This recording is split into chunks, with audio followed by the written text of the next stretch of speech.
The war had come home. For months, the Alliance fought to hold the line, from Mars to the Belt, from broken stations to bleeding skies. But now, the Purists had chosen their target, not Earth, not Mars, Titan. Saturn's rings shimmered like ancient glass, silent witnesses to 1,000 lost battles.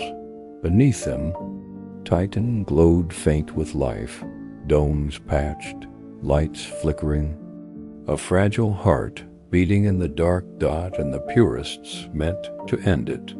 Elara Myles stood in Titan's command dome, eyes locked on the holographic map before her. Dozens of enemy signatures burned bright in the black, a fleet larger than any humanity had faced. They weren't coming to conquer, they were coming to erase.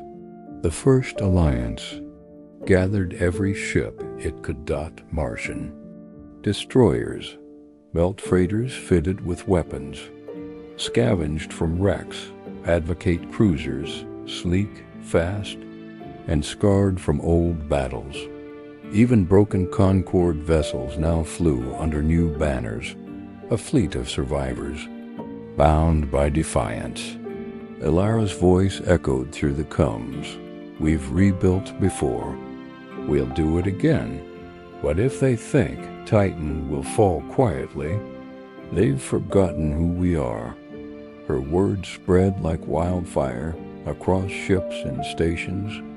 Humans and aliens alike prepared for the fight that might end them or define them forever. The first Purist wave struck without warning. Orbital platforms shattered, missiles carved through the void like falling stars. Titan shields flared and cracked, the sky itself trembling under the assault.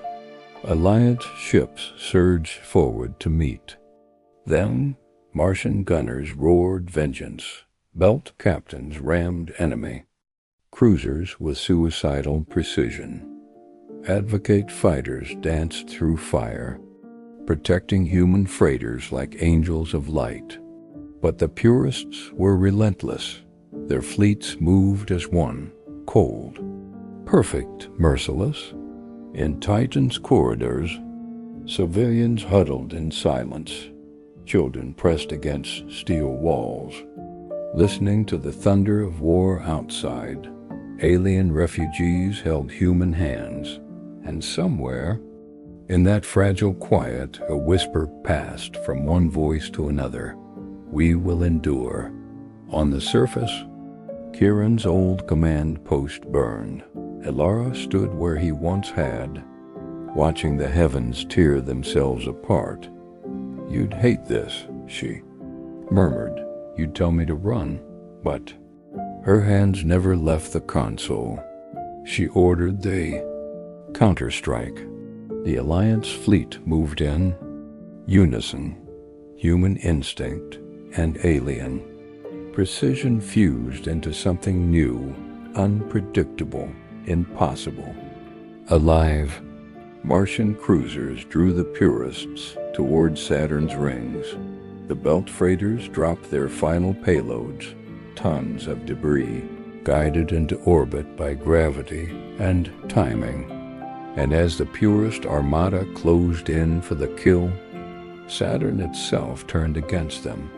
The debris field erupted, shards of ice and rock tearing through formation. Advocate ships unleashed focused light, turning fragments into burning spears.